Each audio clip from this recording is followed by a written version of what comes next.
बेगम साहबा गजब हो गया, मोबी साहब को डाकू ने लूट लिया। मोबी को डाकू ने लूट लिया? जी जी। Oh no! ग्लूकोज लेकर आओ जल्दी से, शायद ये शदीद बेहोश हो गई है। जी अच्छा। मगर ये कैसे हो सकता है? जकिया, जरूर तुम्हारी नौकर को गलतफहमी होगी। भला इस वक्त डाकू कहाँ? आपके पास टाइम टेबल है डाकू का? तुम जाके मोबी को देखो कहीं ज्यादा चोट ना आई हो। जाओ शहरयार। डाकू को मैं क्या इसको? प्लीज शहरयार जाओ। अच्छा देखता हूँ, आप भी अपने आप को देखिए, कम से कम आप ही इनको देखिए। मामा आए आए, ओह ओह आए मोबी आए,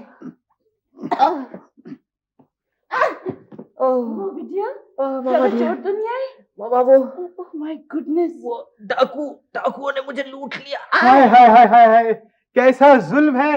नन्ही सी जान समझ के, अकेला समझ के बड़ा मारा उन्होंने। My poor boy. मगर डाकू इस वक्त क्या कर रहे थे यहाँ? पता नहीं। पूछा नहीं ना इसने, आपने कहा होता तो पूछ के आता।